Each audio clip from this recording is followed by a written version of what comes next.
Right, good morning, everybody. Oh, I don't like hearing my voice once. I don't want to hear it twice.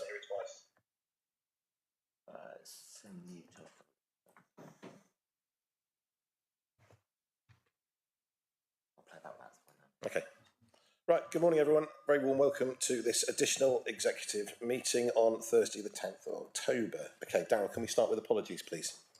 Thank you, Chair. Good morning, members. We've got apologies from Councillor Brazil, Councillor Hopwood and Councillor Abbott for this morning's meeting. Thank you, Chair. Great, thank you very much. Okay, we will go straight to agenda item 1 then, which is minutes to approve as correct record the minutes of the meeting of the executive held on 19th of September 2024. Any comments, members? No? Someone happy to propose those then, please, as a true record? You can't, thank you, Denise. Yeah, well, I'm happy to second those. Okay, everyone in favour? Yeah. That's carried for the minutes. Thank you, Chair. Thanks, Darryl. Okay, item 2 is urgent business brought forward at the discretion of the chairman. I have none. Item 3, division of agenda, to consider whether the discussion of any item of business is likely to lead to the disclosure of exempt information. Yeah, well, we will be dividing the agenda later on for a leisure service review item later on. Okay. Item 4, declarations of interest. In accordance with the Code of Conduct, members are invited to declare any disclosable pecuniary interests, other registrable interests and non-registrable interests, including the nature and extent of such interests they may have in any items to be considered at the meeting. Members, any declarations? No? Okay, thank you. Public question time. Any public questions, Mr. White? There are no questions. Thank you, Chair. Okay, in which case straight on to agenda item 6, executive forward plan. Okay, members, you've all had foresight of that. Would anyone like to ask any questions? Councillor Birch. Yeah, there was an item. There was an item that was meant to go on to the July agenda, but was postponed due to an overcrowded agenda. It seems to have slipped through the net. This is a paper on economic development. I requested Darryl if that could go on at the next meeting, and I just sort of repeat that request. If I can respond for you, Chair, thank you. It is, I can confirm, in light of Councillor Birch's request, it is on the latest working draft of the forward plan. So it's a timing issue. It hasn't been picked up in this set of papers, but it is on the latest working draft. Any other questions or issues on the forward plan, members? No? Okay, well, that's fine. In which case we'll move on. Item 7, month 4 review budget monitoring report. And I guess I'll go straight to you, Mrs. Buckle. Thank you very much, Chairman. Members, this is the month 4 revenue budget monitoring report for this financial year, 24-25. And what we've done is we've projected forward all of our forecast income and expenditure variations to the end of the financial year. And overall, we are projecting an overspend of 550,000, which is 4.2% of the budget set for this financial year, which is just over 13.1 million. On page 29 of the executive agenda, there's a table there that shows how that is made up. So in terms of additional expenditure or reductions in income, which we are expecting for this financial year, we're expecting an overspend on the waste and cleansing service of 790,000, and there's a separate report on today's executive agenda regarding the service. We're also expecting that our planning income will be down by about 180,000 for this financial year. That's about a 17% reduction on the current budgeted income from planning of just over £1 million. And we still have additional costs for temporary accommodation and homelessness. And we're projecting by the end of the financial year that will be 220,000, which is a 65% overspend on the current budget of 339,000. We're also expecting that our Treasury Management investment income will be down on the budgeted target of 1.6 million by 380,000. The reason for that is we are projecting that bank base rates will start to reduce between now and the end of the financial year, and we are expecting base rates to start gradually falling. And by next summer, it is predicted that bank base rates will be down to about 3.5%. In terms of additional income and reductions in expenditure, at the top of the table there on page 29, we've got some significant salary savings, both from vacancies and staff turnover, but also in-year savings from service reviews. So all heads of service have been asked by the senior leadership team to make efficiency savings, and you can see some of those coming through there at the top of the table. We've also got some additional employment estates income and rental income here at Collerton House. And we've also got some predicted business rate additional income as well, both from renewable energy. This is things like solar panels and solar farms, where the district council actually gets to keep all of the business rate income, rather than our normal business rate income, which is shared between us, Devon County, the government, and also a small amount that goes to the fire authority as well. And in terms of our overall business rate income, again, we're expecting a 5% increase there, an additional 150,000 on the current budgeted income from business rates of 3.179 million. In terms of the recommendations, it is recommended to council, so this is a recommendation that will go forward to full council, to make a transfer of £500,000 from the business rate retention earmark reserve to fund the majority of the predicted overspend on the current 24-25 base budget. One of the items on today's agenda is the medium-term financial strategy, what we do is we look at the current financial position of the council, and we make sure that we are addressing those overspends and underspends within next year's budget, so that it's only a one-year issue, and we make sure that it's not then a recurring thing for the budget going forward. So I think that's the key points of the report, Chairman. Happy to take any questions. Thank you. Thank you, Mrs. Buckle. Questions, members? Councillor Birch. Yeah, the item Q, investment income, down anticipated by 24%, giving a loss of income of 380,000. Is this a shortfall that we've already incurred, or is it a shortfall that you're anticipating?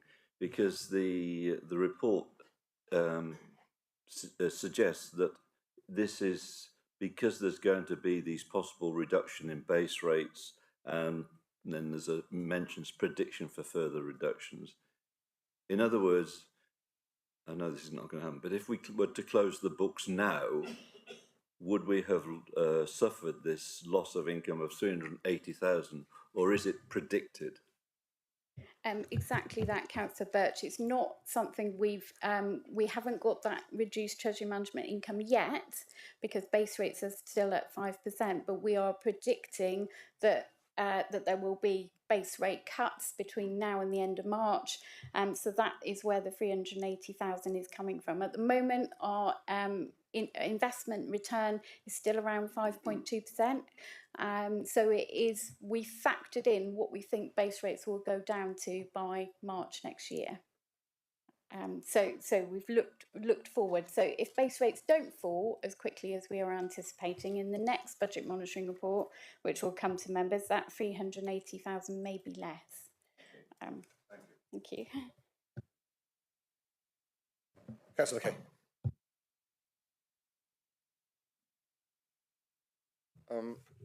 Can I ask why our investment strategy is so linked to the base rate? I mean, if the investment that we make are so linked, then we're clearly not doing the right thing. So that is how the returns on investments work. So when we log in the mornings and we get rates which are offered to us by different counterparties, they do track base rates, and they also track predictions in base rates. So we can already see that the rates that we're being offered now are lower than we were offered, say, 3 months ago.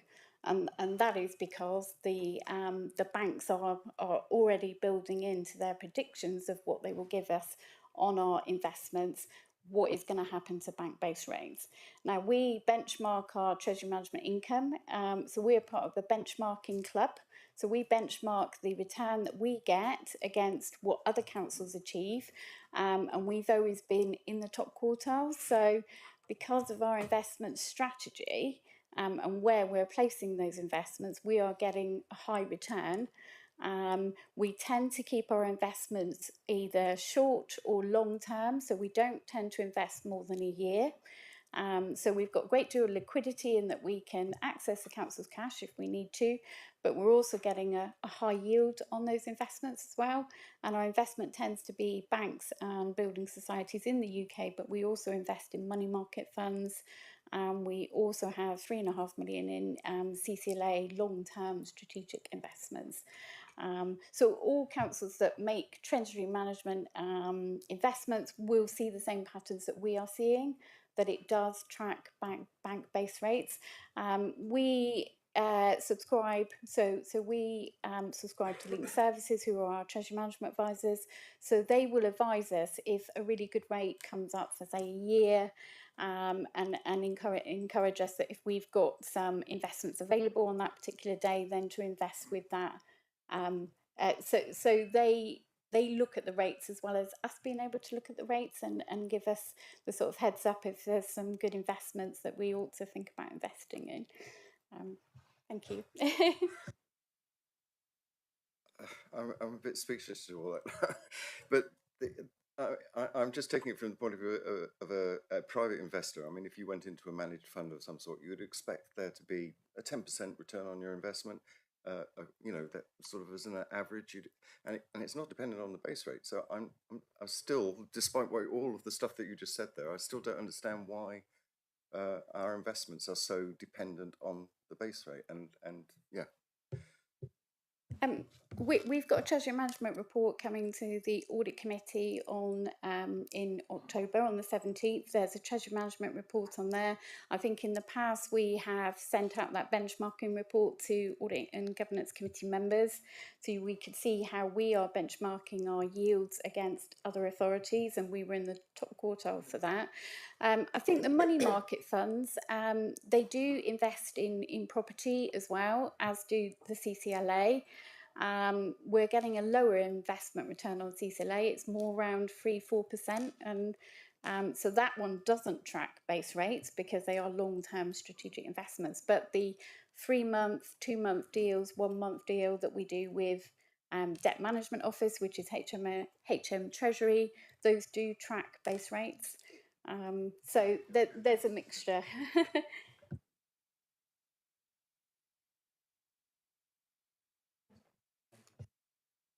Councillor O'Callaghan.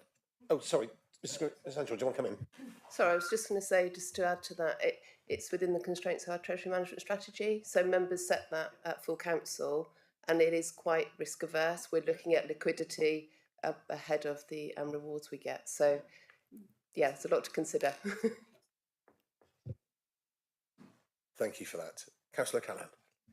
Yeah, thank you. This isn't directly on 24-25 tax year, and it's sort of rather theoretical, but the item 7, where it talks about management actions, there's a table, and it talks about, you mentioned it earlier, the homelessness temporary accommodation costs from 25-26 onwards, funding TA from the double council tax premium on second homes. If the county council does go ahead and put the money into highways, potholes, and not housing, do we know how that might skew our figures going forward, or is that all too theoretical at the moment? It won't have any bearing on our figures. Oh, it won't?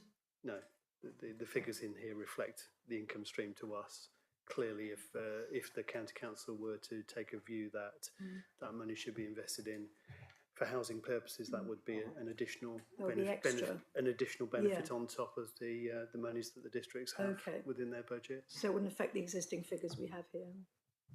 Not directly, no. No, okay. No, so in simplistic terms, we've budgeted for our cut, what our cut will be. That's right, Chairman. We've budgeted for our 8% share of the council tax bill. Yeah. Thanks. Could I ask a question about the lower ferry running costs? And I note in the narrative that the explanation down is partly to fuel and utilities, but there's also reference to staffing costs. I wonder if you could just talk around that one, please, Mrs. Buckle. Yes, so in terms of staffing costs, in terms of the ferry, we have got some additional staffing costs, and that's to do with how we're operating 2 ferries. So we've got additional staffing costs, but we've got additional income as well. So the table shows the additional cost, but also shows the additional income that we're getting in.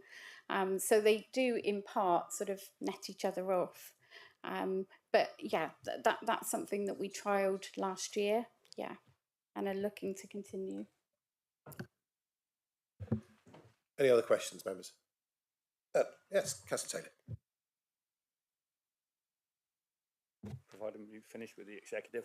Could I ask a question about the drop in income on planning? Is this is a forecast? You're expecting less planning applications to come forward? And does this take into account the major developments that we've already got in the pipeline? Drew? Yeah, if I can, Chair. We've got more planning applications coming in than we've ever had, but it's actually the scale of those planning applications. So there's less major applications coming in, and they're the ones that bring the biggest income. So it's a reflection really on where we are on the cycle of the joint local plan. A lot of the allocated sites now have permission, or we've received an application. So it's simply that.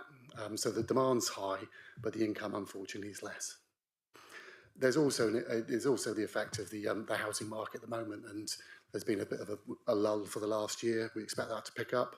We'll probably get some more applications in, so it may well increase, but it's hard to predict. So obviously we've gone for what we think is an accurate prediction at this stage. So the major ones that we've got in have already been dealt with within the finance, yeah? Yeah, obviously we get the fee when they make their application. There may be some second reserve matters phases, and for example through Sherford, that we've tried to predict what we know will come in. There may be some windfall sites that come in we're not expecting, which might bring some larger applications in, but they're probably really unallocated sites, and therefore they may not get permission. But so at the moment it's based on what we've received and what we think we'll receive in the next year. Any more questions from members, councillors? No? Okay. Shall we turn to the recommendations then, please, members, which, as per the screen, would anyone like to propose? Thank you, Councillor Birch. I'm happy to second from the chair, so all those in favour, please, as shown on the screen. That's 5 unanimous. Excuse me, thank you, Chair. Thank you, Mr. White. Okay, we will move on then, thank you, to agenda item 8, the month 4 capital programme monitoring report. Back to you, Mrs. Buckle. Thank you, Chairman. We've just considered the revenue report. This report concerns the capital programme, and we've monitored the position at month 4. And what we can see is for the first 4 months, the actual expenditure on our capital programme was 12% of the profiled budget. We've split the appendices into Appendix A, which is the public part, and Appendix B, which are exempt items, because those capital projects have a degree of commercial sensitivity. Probably the key part to look at, if you look at page 45, is the yellow column. That shows expenditure in the first 4 months of the financial year. So you can see there expenditure on things like the harbour workshop at Batson Salcombe. We had some further expenditure on the St Anne's Chapel housing scheme. Over the page you can see there we've got our schemes on things like disabled facilities grants, homes upgrade funding, and we also put in place bank reconciliation software which is called Adelante. So that's the key column. In the column right to the right, that shows how capital projects are financed, so there's a funding column there, and there's some comments which give an update on each of those individual projects. Happy to take any questions on that, Chairman. Thank you. Yeah, Councillor Birch. Yeah, and the report on page 42 deals with the matter of Section 106 deposits, and it shows that we're holding deposits in excess of 6.6 million, and yet in this financial year there's been very little spent out of that. I think members are, I'm not certain what the interval is, but members receive up to a list of all the 106 monies. I don't know how, I can't remember how often it is, but they're scattered all over the place. I mean, for example, I can see that there's some for Totnes in one part and then the other. I think what we need to do as a council is that this 106 monies need to be broken down into each ward, and the list of 106 monies for that ward be sent to members and make them aware of what is available. And it's, I mean, this £6 million has been sitting there for a long, long time. I know there's money coming in and there's money going out, but it seems to be pretty constant. I mean, we have sort of £6 million worth of can be spent within South Hams, and yet it's being spent at a very, very low rate. And I think what we need to do as a council is first of all make members aware, and the way to make members aware is saying this is the 106 monies in your patch, and then arrange for them to meet with the appropriate officers to see if there's ways that that money can be shifted, because it's to me it just seems stagnant, and it's an awful, you know, we have the money there, we ought to be spending it.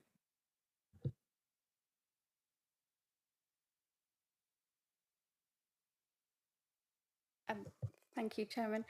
Yes, within the Section 106 appendix, it does show the conditions.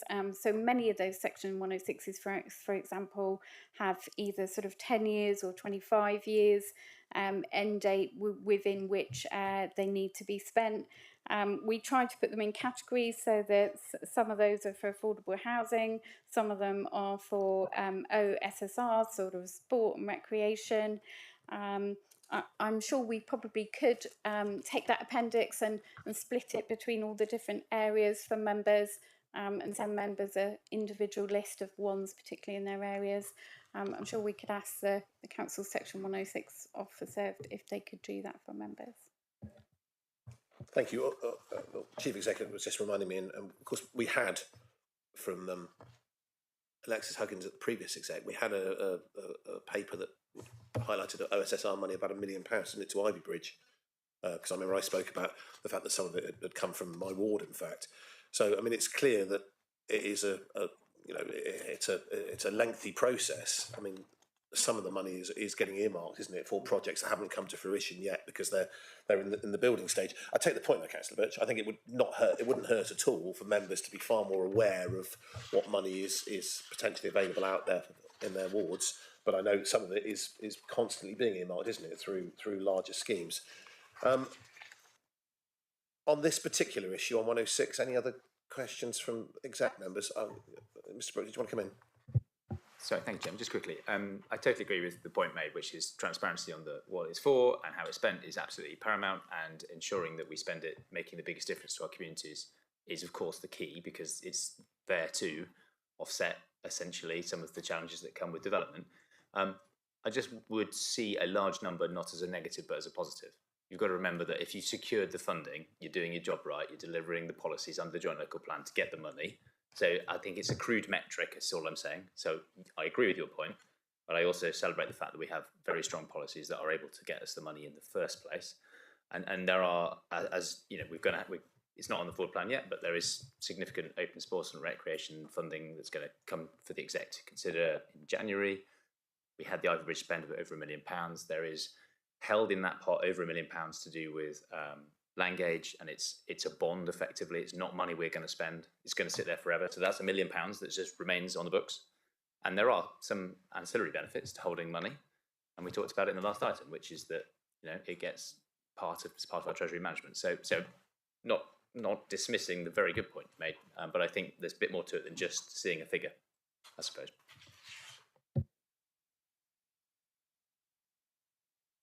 Councillor Dennis. Thank you. Yeah, no, I just wanted to give credit to Alexis Huggins, actually, because I know Councillor Long and I have regular meetings with her and communication with her about the amount that's allocated in our ward. I think the only hold up in our ward is that, what's also happened in the last 18 months is we've had new parish councils, new town councils, and actually they're still working up their plans. And when there's not a rush to spend the money, it's better to sort of see it spent wisely. Absolutely. Okay.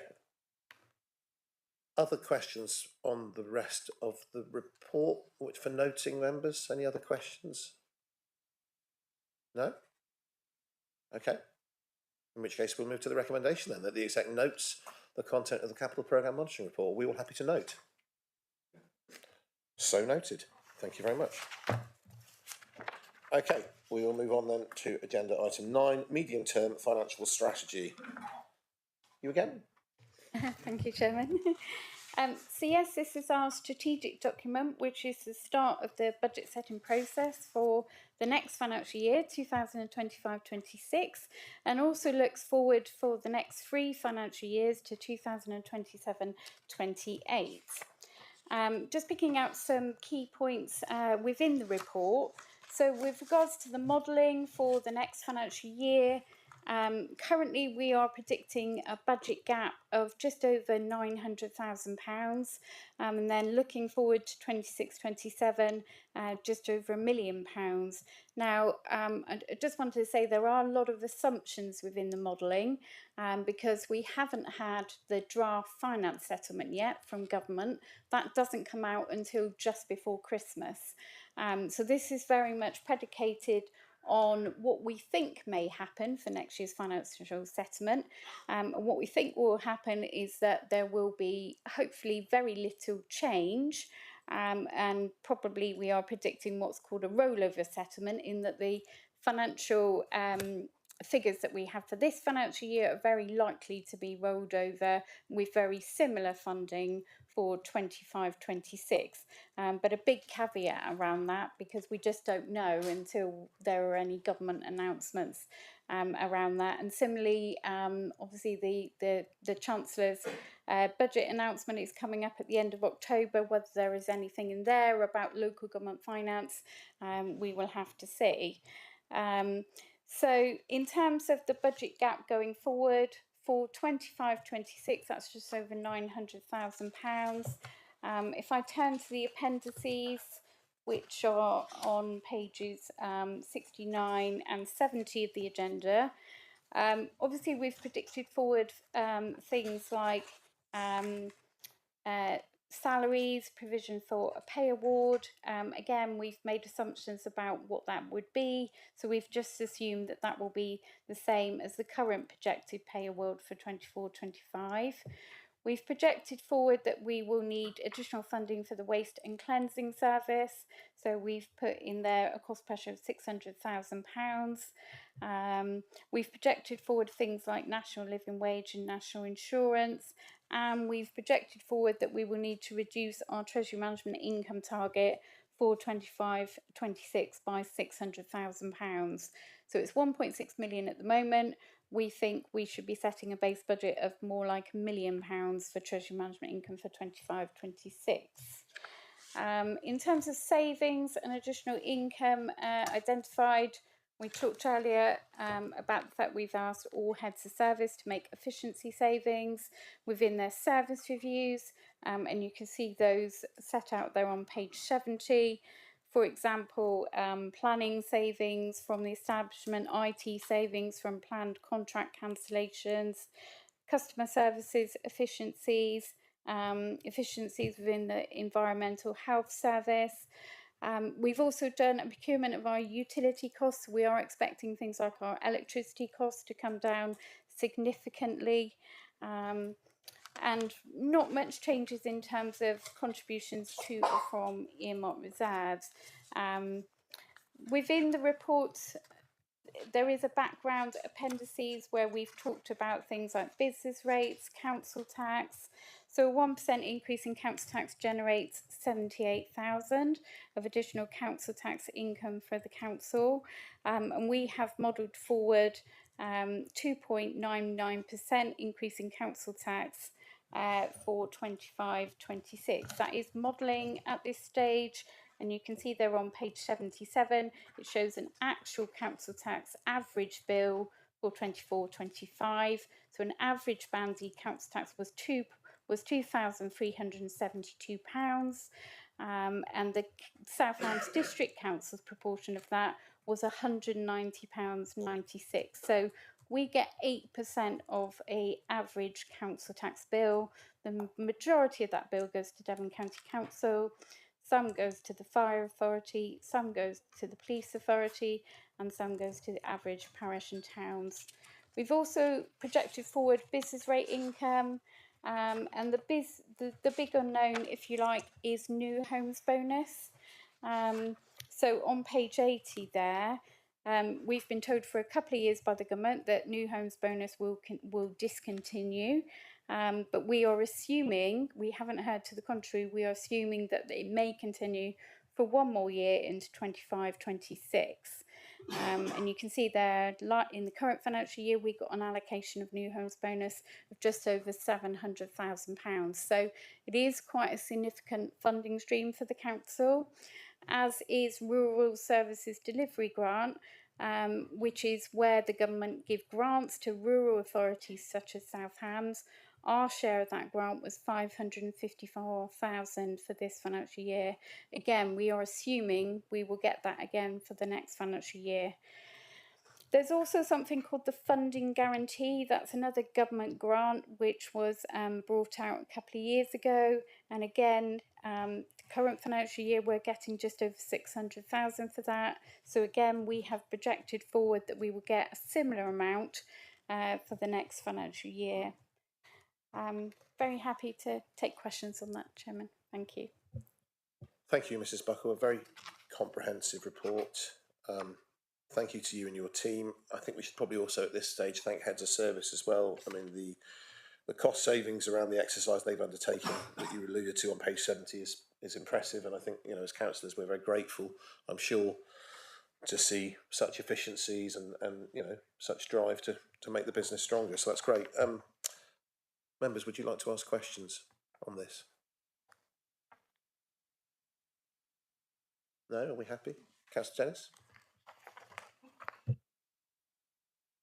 Thank you. Yeah, just about those savings, efficiency savings. I think, you know, I remember when we set the budget, I expressed concern about particularly the vacancy savings that we were factoring in. I'm just wondering how sustainable these savings are whilst also maintaining good quality core services going forward. That sounds like one for the Chief Executive to me. So I think you know, we have to constantly review that, but I mean, the overall context is of service performance improvement and efficiencies holding. So I think we're in a good place. Okay. Councillor Taylor? Thank you, Chair. Just one quick one, really. You're anticipating electricity to drop. Because we're in a very volatile market when it comes to electricity, and we haven't got anything in on the spending budgets to actually put solar panels or something like that to help that out. I mean, I know it's not a big spend, but is it, because that's a guesstimate, and of course the electricity's up and down, as you all know. Is there any thoughts on solar panels to help out from that point of view? Mr. Brooke? Yeah, no, I think we all collectively support the rollout of solar panels in the right places. I completely agree with that. And that's part of our strategy for decarbonising our existing buildings and wider, you know, activity. And the Year 2 delivery plan will be linked to that key council priority and include funding to deliver that. So I agree with you essentially, and it is an ongoing piece of work. Okay. Yeah, absolutely. So I mean, look, members. Basically, the first point, notes the predicted potential budget gap. I mean, we've got later on in this agenda today items that look to go some way towards addressing that. So I think there's a reasonable amount of confidence around this table in that regard. So unless there are any other questions, the recommendations are as per the screen, which are noting, tasking, and delegating authority as shown. I don't propose to read all that out. I'm happy to propose them as shown if someone would like to second. Thank you, Councillor Birch. All those in favour as per the screen. That's unanimous. Thank you, Chair. Right, excellent. Okay. Thank you very much, Mr. Buckle. Thank you, Mr. Sensual. That's grand. We are now due to go on to the Waste and Recycling Services update. Members, with your permission, I want to vary the agenda, please. And I'm sorry, my apologies to officers. We need to wait. I'd like to wait for Councillor Hodgson, who has been delayed on a county matter, and will be with us shortly. And I know she wants to speak to the item, and as it's her portfolio, along with the leader, I'm happy to do that as long as you're happy to do that, members. And assuming you are, I'd like to vary the agenda and bring in agenda item 11 at this point. Can't see any dissent, so we'll do that then, please, Mr. White. And we'll go to agenda item 11. Waste and Operations Vehicle Replacement and Decarbonisation Programme. So let's get straight into that one now then, please. Mr. Molyneux, do you want to kick us off? I will, in the absence of the leader. Thank you, Chair. So, members, what you've got before you is a report which talks about fleet replacement. There are some key elements here.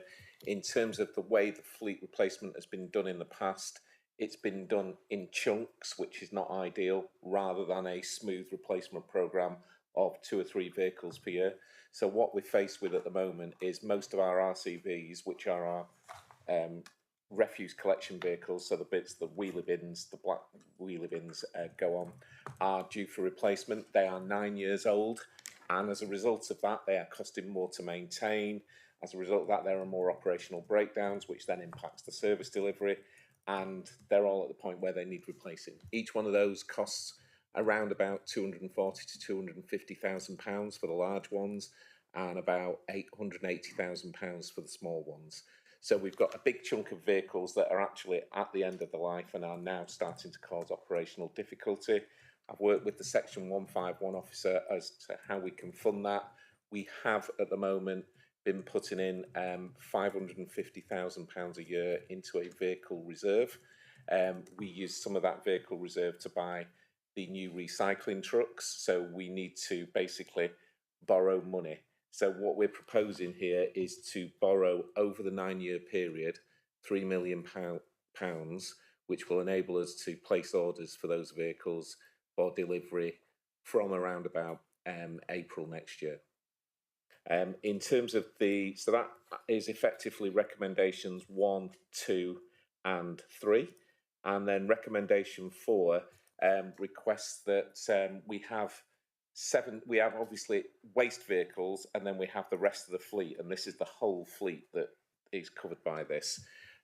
We have a number of vehicles which we've done an assessment on as to that could be replaced with electric vehicles. So these are the smaller vehicles that our parking officers use, our locality officers use, and on average to replace one of those vehicles with an electric vehicle is about £10,000 more. So we're seeking permission to allocate £170,000 to replace, which is the additional amount of converting a diesel vehicle to an electric vehicle for 17 vehicles, which can be replaced between now and 2027. And I will pass over to questions. Members, questions? I'm just looking, yeah. Well, I think for the minute, Councillor Teddy, you can go, because there's no question. I don't want to jump the gun.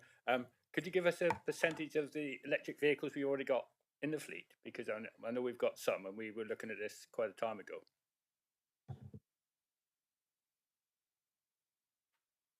I'll answer that one. Thank you, Councillor Taylor. How many? We've got 7 currently in the fleet. Some of them are on hire though, so we have been doing some work in the background around the feasibility of introducing EV, and so far so good. So yeah. Members, any other questions on this? I mean, it's a pretty important report, but if you're happy with it, then I'm happy with it personally. What I'm going to do is I'm going to, when we get to the recommendations, I'm going to take 1, 2 and 3, and then I'm going to take 4 separately. Okay, just to allow the differential between what we're seeing on the screen. But if no one has any more questions, we'll go straight, well, in which case we'll go straight to the recommendations then. So if we can take recommendations 1, 2 and 3 on block, please. Take out the Public Works Loan Board, borrowing of 3 million, delegate the timing and delegate authority to Director of Customer Service and the leader to procure the 14 refuse collection vehicles. I'm happy to propose that. If I could have a seconder, please. Councillor Dommett, thank you. And all those in favour?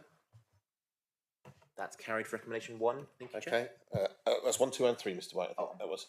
We did, if that's okay with the monitoring officer, I did advertise that as being fine. Yeah. 3 on block. So then recommendation 4 to allocate 170,000 from the year 2 allocation of the climate change biodiversity budget within the council plan to purchase 17 electric vehicles as replacements for existing diesel vehicles. I'm happy to propose that from the chair. If I could have a seconder. Thank you, Councillor Birch. All those in favour? Again? That's 4 in favour. Abstentions? Right, there we are. 1 abstention. Thank you very much. Okay, grand. Thank you very much, members. And as I said previously with the varying of the agenda, I'm going to carry on varying the agenda, if you don't mind, please, members, till we see Councillor Hodgson arrive. So we will take item 12 at this point, please, differential car parking. Obviously, Councillor Abbott's had to give his apologies today. We've got the report. I don't know if someone would like to present from the officer base. Mr Molyneux, do you want to do that? Thank you very much. Yes, thank you, Chair. So, members, I will start by taking you back to the council plan and the meeting of the executive on 30th of November last year.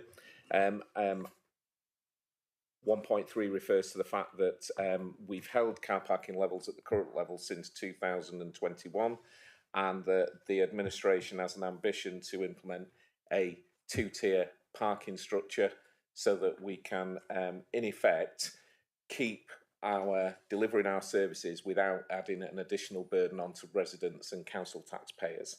So that's the principle of the main thrust behind this report.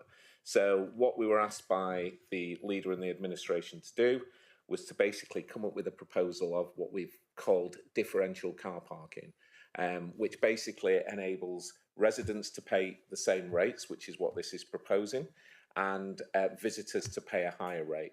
The team have been doing a huge amount of work to make sure that technically it's possible, and also looking at a benchmarking exercise of our car parking charges against the whole of the southwest region. So we've gone from Dorset, Devon and Cornwall, looking at car park charges across those areas.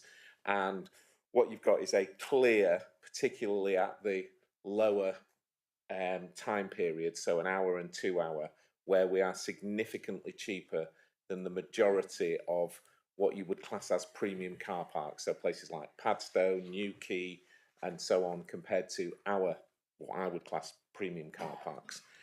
So this report sets out the principles of how we would go about delivering a differential car parking charging. It talks about the fact that we already incur significant costs maintaining all our services around our car parks, so they be our toilets, our grounds maintenance, our litter bin emptying in those car parks, as well as the actual maintaining the car parks and running the car park operation. And I think, rather than go on, I think I'd let people go to debate, if that's okay. Absolutely. I mean, thank you, Mr Molyneux, and thank you to the team. It's an excellent report, and I know the leader has been very keen to see a differential rate, and we're extremely grateful to officers that it looks like they've made that possible. Councillor Birch. Yeah, I think the recommendation that's on the paper and on the screen is incomplete in that it fails to pick up what is at the end of the report at 5, being the next steps. I mean, what is important as far as this is concerned is that this is what we're discussing today is very much at the early stages of introducing this. And quite rightly, in section 5, next steps, it makes reference to consulting with the main towns. I'd like to know what the definition of main towns, and then bring back a report to the next executive. First of all, I think that the 5 towns within South Hams should be consulted, but I think it also ought to be extended to those parishes that are close to these 5 towns, because after all, in most cases, they do use the car parking within the town. So I think there needs to be a wider consultation than that's set out in the paper here. And also, I think there's a grave omission in that this is a paper to the executive. There's a report going back to the executive, but I think we need the feedback from members as well on this. I think members for the not only the towns but also surrounding areas, we ought to get their feedback on this. I mean, in principle, this is a great idea, but I think what is important is that we need to get people on board and understand what the rationale behind this. So I'd like to propose that we do add to the recommendation a reference to the consultation, but to extend it to not only the 5 towns but also the surrounding parishes, and also that there be consultation with members as well on this. Right. Well, look, before you put an actual amendment down, let's just talk about the principle of the meeting. So, from today, in fact, I mean, Mr. Molyneux and I have a meeting this evening in Dartmouth next Monday with members and with Dartmouth Town Council and anyone else that Dartmouth Town Council chooses to invite to that meeting, which I would envisage would be the Chamber of Commerce, for example. We're then going to meetings next week in Salcombe, in Ivybridge, in Kingsbridge, and with Totnes. And in fact, we will be doing all of those meetings. Personally, there's one I can't make, but Councillor Abbott will be back then and doing those as well. So we are meeting, and at those meetings, I would imagine, well, I would hope, I know that we will be seeing ward members there. So in terms of ward member input, that's where that will happen. But it's really important that the consultation process is meaningful with the towns in the first instance, because ultimately it's the car parks sit within the towns. I don't know what the logistics are going to be of consulting wider outside of towns. I would imagine, Councillor Birch, that would be problematic in terms of logistics. I'm happy to take officer advice on that, but certainly in terms of the member engagement, that I'm hoping and anticipating will happen through the series of meetings over the next 7 days. The immediate members, that is. Wider membership can then be consulted. So I take your point, Councillor Birch, about the importance of engagement across the district. We're trying to come up with a solution which is district-wide, rather than a solution for each of the individual places within the district, which is one of the issues we've got with the current charging policy, which is absolutely all over the place, frankly. This is a staged process, and if the executive agreed today to the principle of the report, the first set of conversations would be with the 5 main towns, as the chairman has indicated. The intention would be to listen to what they have to say, to work on proposals with them, and then for a detailed report to come back to the executive at its next meeting. In my view, it would be beneficial for the wider involvement to come at that stage, because we'll have much greater clarity then about precisely what is being proposed, and that would be the opportunity for all members to have a view, I think, and indeed for other parts of the district where these charges would apply. So that would be my recommendation, Chairman. I think that gives greater opportunity for us to build this, because at the moment this is a principle. It's not a detailed proposal as such. Yeah, Councillor Birch, go on. Yeah. Can I thank the Chief Executive for speaking in support of my recommendation? The thing is, it's not there.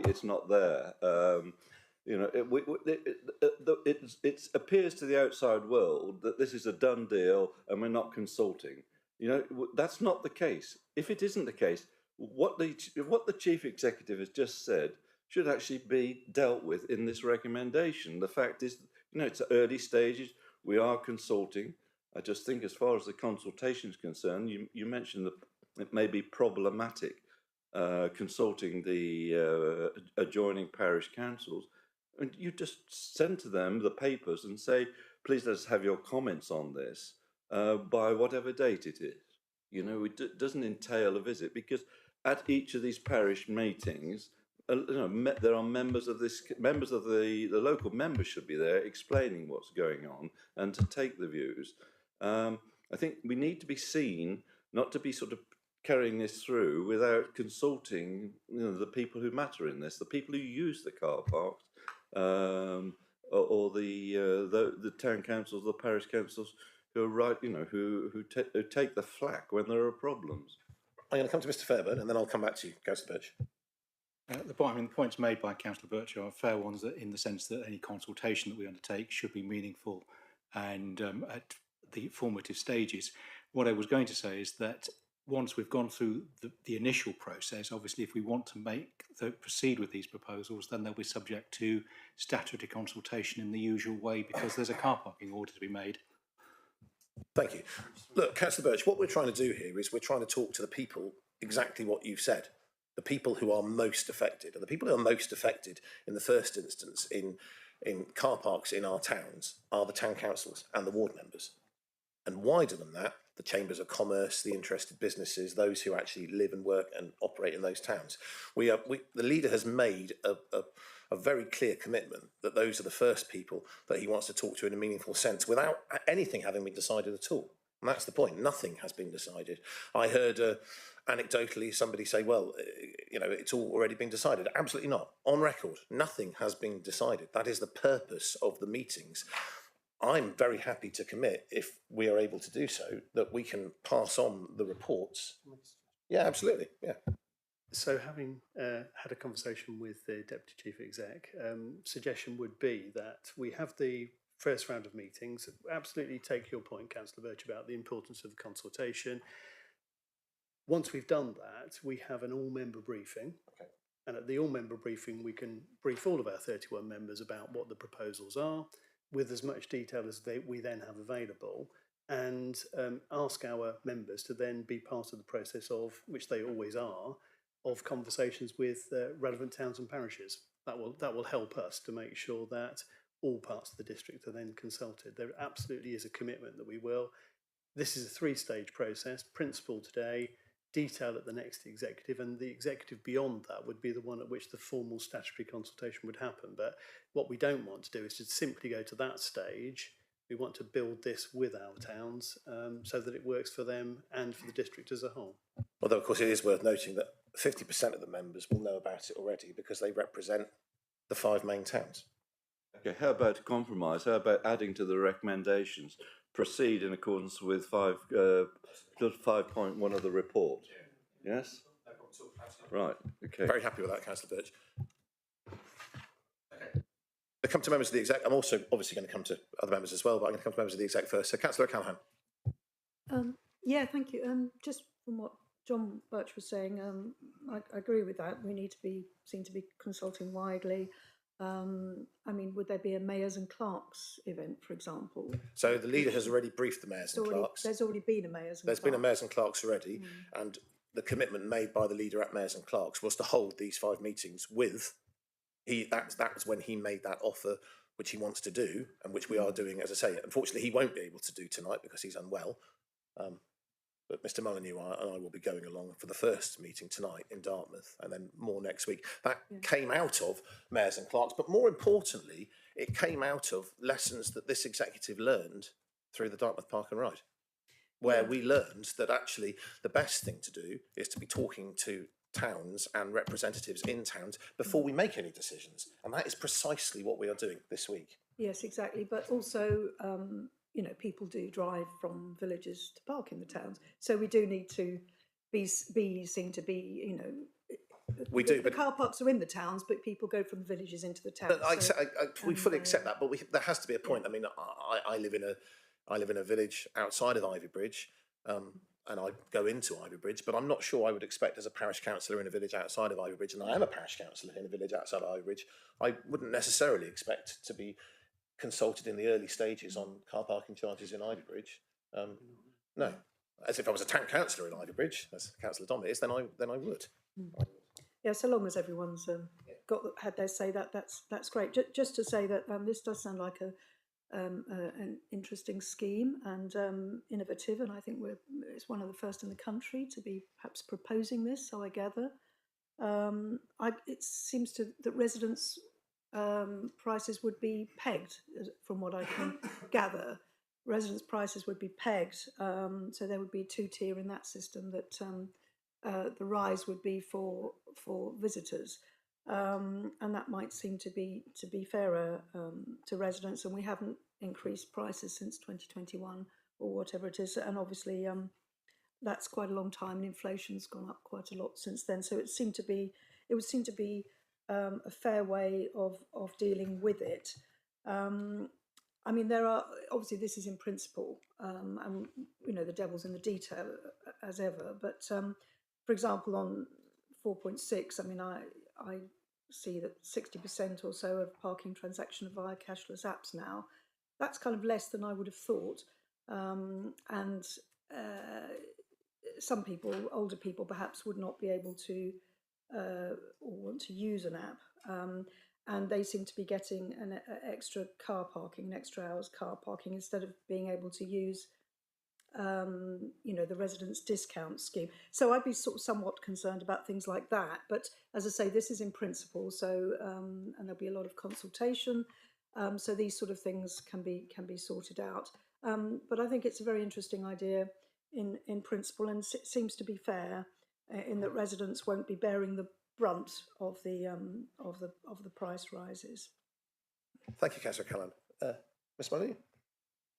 Just to reassure Councillor O'Callaghan, we will be bringing a full equality impact assessment with the next report in November, which will look at the impact on all residents. Thanks, Steve. Any other questions from exec? Councillor McKay. It's not a question really. It's I mean, I'm coming at this from obviously the green perspective here, or the environmental perspective, and there is a need to drive down traffic. I mean, that's just not an argument I'm prepared to have. There is a need to do that, and how we go about that, there are lots of things we need to do. But one of the things, seems to me, one of the strings to our bow here is car parking charges. And I would like to see, as part of this consultation, an exploration with the town and parish councils of really lifting them quite significantly to discourage car use and to encourage car sharing, etc., etc. I know that will go down like a lead balloon in most towns and parishes, and I feel that there would be an opportunity to have a strategy whereby some of those funds then become a revenue stream for the towns and parishes. I'm not saying that is an answer to everything. I'm just saying I would like to see that as part of the consultation, and for that to be introduced into the discussions that you're going to have. Just to reassure you, Councillor McKay, that it already has been. So that issue was absolutely raised in the initial conversation with mayors and clerks on the 19th of September. It will absolutely form part of the conversations that we'll be having with the towns through the coming week, and we'll see what their reaction is to that. What I would say on the back of that, Councillor McKay, and I would entirely expect you as portfolio holder to take that line. What I would say is, at the moment, the county council are engaging in a transport consultation, and I'm recommending to my parishes, and I would ask everyone else to do the same. We're recommending that we engage with the consultation, because ultimately, one of the biggest drivers of reducing car use will be an increased use of public transport, which, for a lot of our villages at the moment is a once a week job. So if we can improve that, that would be a really good starting point in terms of getting people out of cars. Okay, any other comments, questions from members? Is that Councillor Dominic? Did you want to come in on? I love the principle. Like, I think it's great that residents will have a discount version of the full parking fee. But I am nervous about the finer details of, like, in Ivy Bridge, we don't have a huge amount of tourism, but we do have a huge demographic of people who won't be using smartphones. And I think that the getting an hour free versus the price that others will be saving is not marrying up at the moment. But in principle, I think it's great. Details, I'm nervous of. And that's the sort of conversation that we can be having with you and the town council and other interested parties when we meet next week. Okay. Other members? Councillor Taylor? Thank you, being a gentleman again. You see that, and ladies go first, as always. A couple of things really. First of all, since I've been on the council, I think we've only had one lift in car parking fees, and I think they're desperately needed. Providing the money goes in the right direction, of course, maybe increasing or improving parking and stuff like that. But and the other thing is we've got to be very careful on the smaller towns, because I live in one, and all the shops rely on people coming into town to do their shopping, and we don't want to kill the shops. So that's something that you need to look at when you go into the detail of this, because I think it's important that we can keep these footfall reasonably good on the shops. I mean, they've suffered enough, and I mean, we all know that supermarkets got free car parking, and they tend to drive there, which is not helping your point really about fuel and everything else. So just to say that hopefully you'll all take into consideration the smaller towns that rely on public to keep their shops open. Thank you, Councillor Taylor. Councillor Dennis. Thank you. First of all, I just want to support what Councillor McKay said, actually. I think it would be nice to be having more of a conversation about how we reduce the need for the car parks in the first place. But what I'd written down was, you say that nothing's been decided or nothing's going to be decided, but actually this introduction of a residence, and I think the word discount there is a bit of a stretch, considering we're not actually discounting anything, we're just keeping it the same level it is. So you are making a decision about having this differential pricing scheme, which personally I don't agree with. I think it demonises our tourism market and our visitors, and creates an us and them, which isn't going to help business. But anyway, so that's what is being agreed today without the consultation happening. I would be interested to know, or for it to be brought to the meetings that we have with the towns, the cost of the actual car parks to run. So we've talked about sort of the associated activities, but what's the actual cost of, you know, the parking wardens, the meters? I don't expect to have that figure now, but it would be good when we meet up with the towns to know that. You know, what would happen if we just had free parking, as an example. And then just to go back to Councillor Callaghan's point, you know, in the report it says 60% of all parking transactions are via the cashless app, and then it says council recognises that a small number of residents do not have the access to a smartphone. Well, 40% is not necessarily a small number. That's quite a lot of people. And yes, they're going to get an extra hour's car parking, but it also says there's going to be a cost to obtaining the permit, a small fee for the permit to cover the administration costs. Just once again, when it comes to those meetings, it would be useful to know what that cost would be, and you know how many times you'd have to park to actually make up the cost of buying the permit in the first place. Thank you. Okay, so first point, consultation. This is a consultation, and this is what we are consulting on. The decision to introduce two-tier, that's a manifesto commitment that we made, that we would introduce two-tier car parking. So this administration was voted in on the basis that we were going to try and do that, and we stand by that. The consultation is around what levels of charges should be brought in and where the money comes from that we're looking to raise through this exercise. That's the consultation. So those are the conversations we're going to have with towns. They are meaningful in the sense that we have not got a set amount of money as how much we will charge. Okay, so that is what we are consulting on. That is the decision that we need to have. You know, we're not going to say you have to charge this. This is the conversation we're going to have. We know what we're trying to achieve. We're going to be honest with the towns about what we're trying to achieve. The consultation is the best way of how we do that with the towns. That's the consultation, and that's what's not been decided categorically. I can look at Mr. Molyneux in the eye and tell you that that's not been decided. That's why we are consulting. That's the point. So that bit I'm happy to put on record. Did you want to pick up the other points around the 60%? I think they're probably better dealt with in the individual conversations with the towns, to be quite honest, Chairman, because they will vary from town to town. And I think they're better dealt with in that setting, actually. Councillor Dennis. Sorry. I can't see that in your manifesto. When I see it says charges will be reviewed to ensure they're in line with the needs of businesses and the community and the need to reduce the use of cars. This will be part of a travel plan. Yes.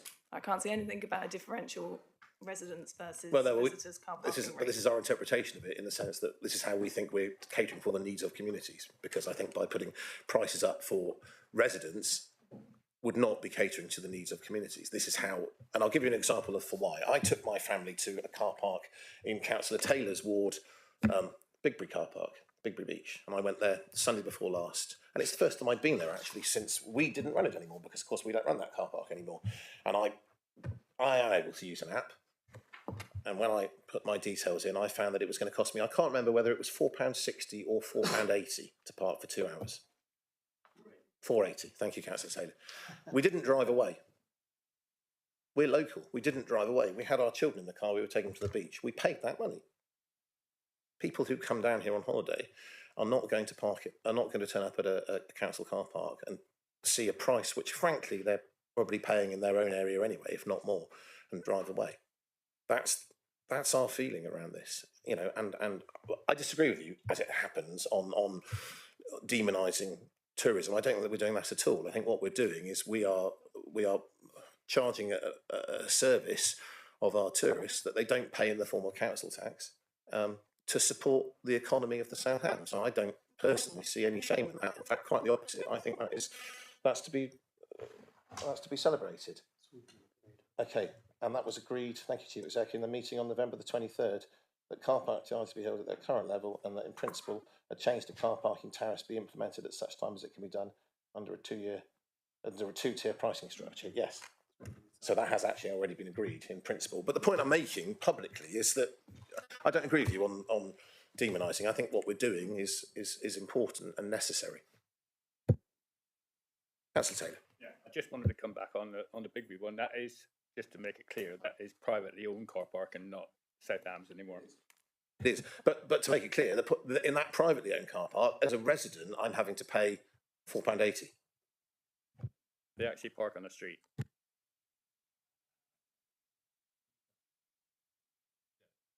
I should be parking on your drive, but it's quite a long walk from where you live. Any other questions? Comments? Councillor Cooper? On the differential parking, I'm going to keep my nose dry. I'm going to look into it. I'm going to let you see what you come up with. My concern with Dartmouth is Mayor's Avenue is just full of cars in high season which don't move all week. So bringing in 2 tiers in Dartmouth is not going to, unless you're going to change how the permits work. Because at the moment, a lot of them are used by holiday lets and the big holiday letting companies as parking for town, which is fine, but it's not going to make any difference to people who need to come into town to either shop, work. So kind of that's a Dartmouth specific issue, and I'm sure we'll raise that. Well, that'll be a discussion this evening, won't it? Yeah. So kind of unless you're going to completely rearrange how parking permits work, for Dartmouth, increasing the price for Mayor's Avenue, because I'm going to guess it's going to be one of your premium car parking spaces, isn't going to make much of a difference in high season. In low season, maybe, but then we've got free parking in town anyway. So on the other issues, I'll save it for tonight. Okay, fair enough. Okay, any other questions or comments? I think we're okay. Well, I think we're accepting the modification number 3. So, do I need to propose that? Okay. Well, as a one on three on block, nothing's been proposed yet. So, but we can take 1 to 3 on block. We don't have to worry about. Okay, that's fine. Okay, in which case, members, we've had a conversation. The recommendations are as per the screen. Reconfirm the agreement. Request the head of community service bring a report back, and Councillor Birch's addition, which is important, endorse that the initiative proceed in accordance with paragraph 5.1 of the published agenda report, with an all-member briefing being conveyed following the initial meeting with the 5 towns. Okay, I'm happy to propose that from the chair. Can I have a seconder, please? Councillor Dominic, thank you. All those in favour? That's unanimous for the 3 recommendations. Thank you, Chair. Thank you very much. Right. Shall we move into part 2? Yeah, and then we'll come back to. I'm really sorry. Mrs. Moody, I'm sorry. I'm keen to let Councillor Hodgson give Councillor Hodgson every chance to get here. So I'm going to carry on with the agenda as is and leave item 10. So item 13 is exclusion of public and press. That in accordance with section 100A4 of the Local Government Act 1972, the public and press be excluded from the meeting during consideration of the following items of business in order to avoid the likely disclosure of them of exempt information as defined in paragraph 3 of part 1 of schedule 12A to the Act. Do I need to propose we go into that? Okay, I'm proposing we go into part 2. Can I have a second, please? Councillor Birch, all those in favour? Right, okay, I'm ever so sorry, but if you're not part of the council, we need to kick you out now. I'm ever so sorry. We've got to go into part 2.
Okay, we're back in part one, members. So we are now going to, having varied the agenda, we're going to go back, please, to agenda item 10, Waste and Recycling Service Update, which is on page 87 of your report packs.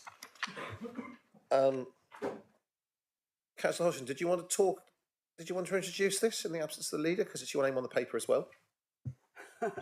Thank you. No, I'm fine to just hand across to the waste officers. Actually, I've obviously delayed you enough, and apologies for my not having to clash this morning. I had to go somewhere else. But yeah, I think it's self-explanatory, and I'll just leave the waste officers to introduce what the recommendations in the paper. Thank you. That's fine. Thank you. I did explain that you were on a county matter, Councillor Hodgson, so that's fine. Mrs. Moody. Thank you very much. Thanks, Councillor Hodgson. So the report in front of you today, members, it notes the the detail around the successful rollout of the DAS service, which was in November of last year, and the subsequent work to ensure that the routes are as required. The report also details the budget pressures that are sitting within the service and the subsequent management actions and services that are being reviewed to bridge that gap. The service is on track currently to deliver £1 million of income and efficiencies to help with that budget pressure, and the service is now turning its attention to the 25-26 savings and efficiencies figures. As you can see, the recycling rate is on the up, so we are seeing the fruits of the new routes and the introduction of the DAS service. And the report also details in quite some detail the successful work around community composting, which I know Councillor Hodgson has been working with officers with. Just to note now, the council is fully compliant with the requirements as set out in the Environment Act. So we now collect the 6 materials at the curbside to include food waste for all of our residents. I think I'll leave it there because I think the rest of the report, unless there's anything else, Councillor Hodgson, you wish me to mention. Oh, Mr. Mullins, fine, thank you. If I may, Chair. Mr. Molyneux, please. So thank you, Mrs. Moody. I think for me the other bit is, as Sarah said there, the next steps are sort of quite key now in terms of helping to drive the service forward. So looking at whether we can change the way we collect some of this stuff, looking at the frequency of the collections. For 2 years of bringing the service back, we've been in a position where we've been constantly evolving and changing. So from bringing the service back, introducing the green waste, doing community composting, rolling out the recycling to all residents, and we're still at a point where we won't have run that service for a year until another couple of months. So we're now starting to build the data of where we can, where we finish rounds earlier, where we take longer to do rounds. So there's a whole exercise of looking at the data in terms of how the service is performing to see how we can improve that service going forward. 3 weekly collections. Should we look at a 4-day week where we compress the working week into 4 days, and then that can free up capacity when at the minute we have to pay overtime every time there's a bank holiday and do a Saturday catch up. So again, there's lots of things to look at and consider in terms of how we can take the service forward to the next level. And that's really sort of set out in this report, and that hopefully that can then look to reduce those costs even further, which is the aim of the service. Jackie, Councillor Hodgson. I'm aware that over the summer there's been some issues and lots of noise from sort of various places around what's happened with waste, and obviously that's something that we've had to deal with, and it's been part of the problem of recruitment and also holidays and sickness. But I think there's much more to that than this, and in terms of what people are hearing from their own parish councils, I think is quite critical with this, and certainly in terms of whether or not people would be happy to have a longer wait for their black bins, grey bins to be emptied. I think that can make a massive difference to the costings on the service and the amount of big vehicles trundling around all the time. So I think there's, encouraging people to be doing more recycling, and as more community composting comes online, it's not just community composting. There's more to that project that we're rolling out, which is about street composting and getting people to do it themselves in towns. So I think ideally, we should be sort of, it's all part of a transition, and it takes a long time to transition between just, dumping it all in the landfill to the perfect, reclamation of all our resources. But I think this is all part of it, and so I hope you will endorse the recommendations. Thank you. Councillor Birch. Yeah, two questions. First of all, there were these problems that the council or we were experiencing in collection in August, and in particular street collections. Have we overcome that problem? It seemed that I presume that all the operatives who were off sick have recovered now and are back working full time. So that's my first question. So are we back to normal? Are we a full workforce or fit and healthy? That's the first question. The second question is, as far as street cleaning falls within the remit of waste and recycling, etc., does the overspend include the costs of ensuring that we have an effective street cleaning regime as such? I mean, in the past I've requested that we have a street cleaning schedule so that members know when the street cleaners are coming to their patch or wherever. I mean, is that included in the projected overspend, or is that something that's going to appear on the horizon? Thank you, Councillor Birch. In terms of absence levels within the staff, the operatives, it has reduced. It's not where we want it to be, but it is certainly heading in the right direction. And you're quite right, Councillor Birch, the summer has been quite a challenge, particularly since probably Easter onwards, where we've seen high levels of absence. But I have to pay credit to the operational team because they've managed to deploy all the rounds.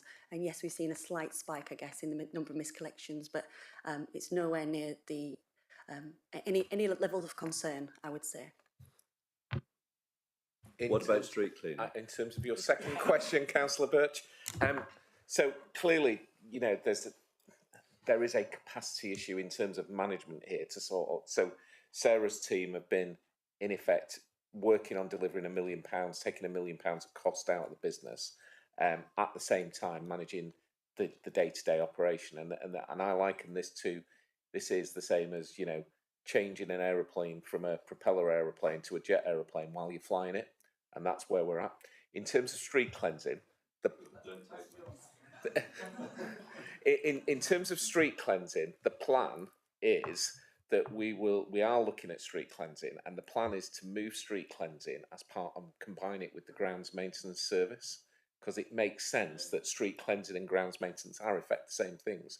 But as you heard from the previous report, Mr. Noyce there, sat there with the community services team, has a huge amount of work to do on the differential car parking. So I've already spoke to Councillor Abbott and the leader to say, in terms of priorities, yes, we want to do it, and the ambition is to have it done and reviewed in place for summer. I don't believe that there will be an additional cost pressure, because at the minute we've had a scenario where we've had additional costs built into the locality officer budget, for locality officers who basically just drive around and say, oh, that needs picking up, or that bin's full. And actually, what we're looking to do is to say, why don't we put that resource into actually making sure those bins are not full in the first place? So in terms of looking at the costs, that's what we're looking at. And the plan is that once we're in a position where we've sorted out what we're doing with car parking and implemented it, that we then focus on making sure that as soon as we possibly can, get the street cleansing moved over and into the service. So that's the plan, but it's all resource dependent on the officers and the management team having the time to look at that. So can't we employ some more people to do this then? Well, you just had the conversation from the chief executive in terms of the cost pressures that the authority is facing. You could.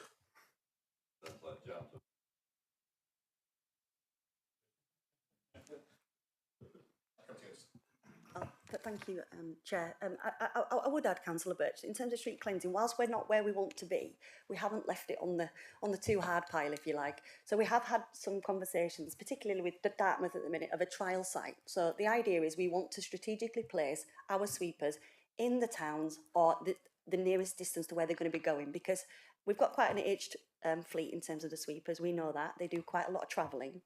So what we've done in Dartmouth is a bit of a trial, I guess, is to understand if we keep the sweepers in and around Dartmouth, because we've got one in Kingsbridge, We've got, because it's almost near the depot. We've got one in Totnes already because it's in the depot. So this one as well, to try and make sure we've covered the district in its entirety, we've looked at putting in a tank, sort of sealed drainage tank, so when you dewater the sweepings, when it goes and collects everything, it has to be dewatered. But the complications with that and why it's took a little bit longer, and I've already speaking to Councillor Cooper about it this morning, is the Environment Agency require a permit or something in place to say how are you going to manage that waste on that site. So we've had progress. We're now entering conversations with Devon County Council and the planning element there. So yeah, I would say, whilst it's not where we want it to be, that I absolutely recognise it's not where it wants to be, but we have done some work on it and we are progressing it, albeit slowly. Thank you. Councillor Dennis. Okay, I've got a really positive thing and then the street cleaning thing. So I'll say the street cleaning thing first as we're on that subject. I'm really disappointed actually that it's not a priority, because it seems like we've been putting it off for some time now, and it is a statutory service, you know, as opposed to car parks obviously are important, they provide the income, but the street cleansing is a statutory service that a lot of our parishes, it has unintended consequences when we don't deal with that. It has an effect on the roads, it has an effect on the drains, and it just needs the attention it deserves and should have, really. So I'm really disappointed, particularly as one of the justifications for increasing the car park charges is so that we can have enhanced or increased street cleansing. So anyway, that's just my 2 pence about that. The positive is that I think the operatives are absolutely fantastic. You know, I have so many lovely conversations with them. I absolutely love our recycling service. I think it's great.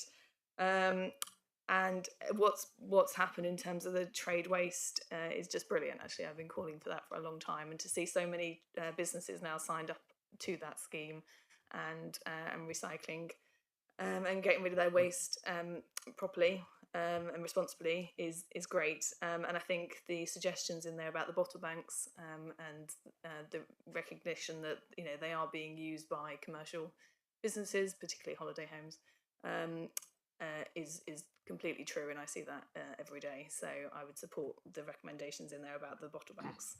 But yeah, just well done on getting that trade waste service functioning properly. I think it's brilliant. So thank you. I think from what you were saying is that Mr. Noyce is planning on having everything shipshape for next summer. That's what I said. You said summer, not next summer. next summer. And I would say to Councillor Dennis that it's not that it's not a priority, it's just one of many priorities. That's what I would say. Councillor Taylor. Thank you. Mine's not a question and not a complaint. It's just to say well done to the team, really, because they've been superb. I've had requests from smaller parishes with problems with leaves beside the road blocking the drains. I've spoken to Tor, the guy at Tor Quarry, and requested a sweeping lorry. It's been there within 2 or 3 days, and they've got nothing but praise for the team and the way they've worked. So that's just a praise, really, rather than a question or a complaint. Okay. Anybody else? No? Everyone happy? Okay. So shall I move the recommendation, Chair? Please, Councillor Hodgson. I move the recommendations. Which Councillor Birch is going to second. Okay. What I would say before we vote is never were 4 words so understated, you know, recognising the successful rollout. I think we should be doing far more than recognising. Those of us that lived through the horrors of the previous period, I think are eternally grateful at the success of the rollout. But anyway, it's been proposed and seconded. Let's move to the vote, members, as per the screen. That's 6 and unanimous. Thank you, Chair. Excellent. Okay, 11 o'clock. Declare this meeting closed. Thank you very much.